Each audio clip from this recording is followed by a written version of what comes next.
I've never personally been on Route 66, so this is like a dream come true for me. This is you know, something every car guy should do once in their life.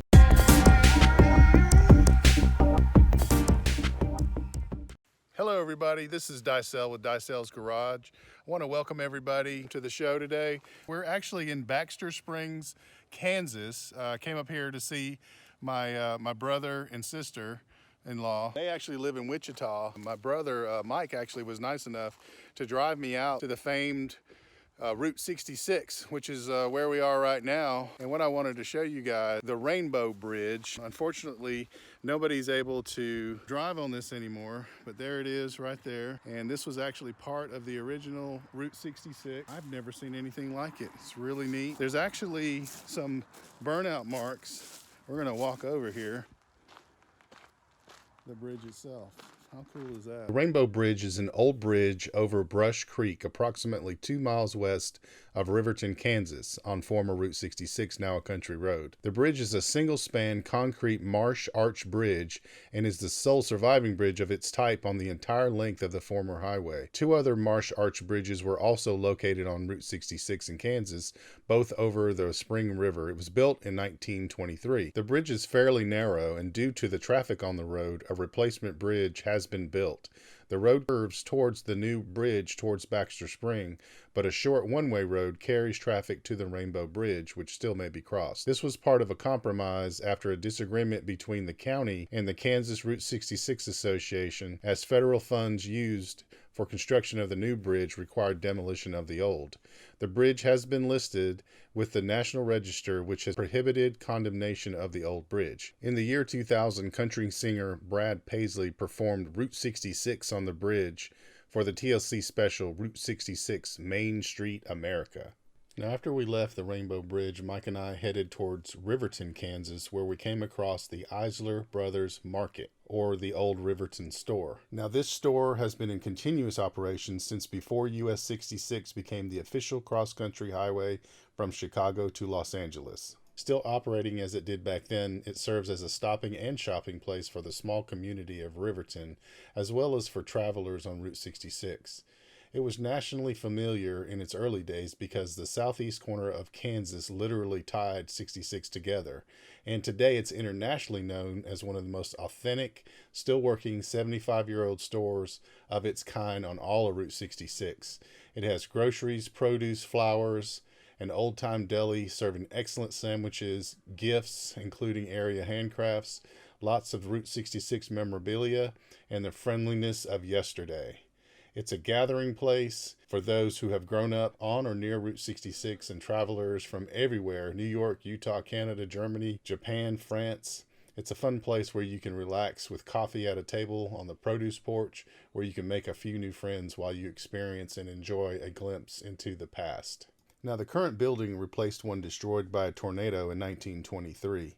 The interior has changed little since 1925. There were gasoline pumps in front of the store for many years, leased first to Texaco and later to Standard Oil. The store itself carried everything from groceries to general merchandise, shoes, clothes, milk, fresh meat, and a wide variety of goods. So after we left the store, Mike and I actually headed into Joplin, Missouri, just so that I could say I was in the state of Missouri because I'd never been there before. We actually flipped around, came back up and over this bridge, and there was a photo op on the right-hand side here. There's a big miner there with a pick, and some of the mining operations you can also see to the right beyond this. And then we got out and we went over to Cars on the Route. Now, to me, this was the inspiration for the Cars movie. Here you see Towmater, Old Red. These were old international trucks, which were really super neat. So we got to see them up close and personal. So there were some really cool things to see. Here's Doc with his sheriff logos on from the movie. Here are the tractors. Here is Guido. Here's a shot of Guido, the yellow car, helped out in the pits. And there were a couple of other really neat things to see here and photo ops. Here's another shot of Doc. So here's us driving actually in towards Joplin on the side, and Doc again, and the photo op over here on the left where we were, And it's actually a better shot of the guy with the big pick right there before we go up over the bridge into Joplin. Now, once we were done here, we actually drove over to a city called West Mineral, Kansas. And we went and saw Big Brutus. Now, Big Brutus is a nickname of the Bucyrus Erie Model 1850B, which is an electric shovel. That's right, I said electric. It was the second largest of its type in operation in the 1960s and 1970s.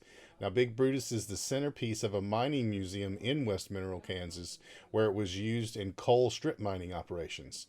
The shovel was designed to dig from 20 to 69 feet down to unearth relatively shallow coal seams, which themselves would be mined with smaller equipment. Now, the fabrication of Big Brutus was completed in May of 1963, after which it was shipped in 150 railroad cars to be assembled in Kansas. It operated until 1974, when it became uneconomical to mine coal at the site. At the time, it was considered too big to move and was left in place. Now, Big Brutus, while not the largest electric shovel ever built, is the largest electric shovel still in existence. The Captain, at 28 million pounds, triple that of Big Brutus, was the largest shovel and one of the largest land-based mobile machines ever built, only exceeded by some dragline and bucket wheel excavators. It was scrapped in 1992 after receiving extreme damage from an hours-long internal fire. Now, the Pittsburgh and Midway Coal Mining Company decided to donate Brutus in 1984 as the core of a mining museum, which opened in 1985. In 1987, the American Society of Mechanical Engineers designated Big Brutus a regional historic mechanical engineering landmark, and it was listed on the National Register of Historic Places. Now, prior to 2010, visitors were allowed to climb the maze of ladders to the top of the 160-foot boom. After Mark Mosley, a 49-year-old dentist from Lowell, Arkansas, died attempting to base jump from the top of the boom, the attraction's board of directors decided to prohibit climbing, and access to the boom is now blocked by locked doors. So after we left Brutus, we did have some other things to do. We went to a car museum, and we also went and looked at the haunted brothel. I'm going to do 2 other videos, one on each of those. I just thought it was too much to add into this one video. So we're going to stop it here. I appreciate you guys so much watching, subscribing, sharing, liking. If you have any comments, am I doing good? Am I doing bad? Anything that you guys wanted to see or questions to ask me, please leave a comment below. Again, I promise you I will answer all the comments. And just thank you so much, and we'll see you guys on the next one.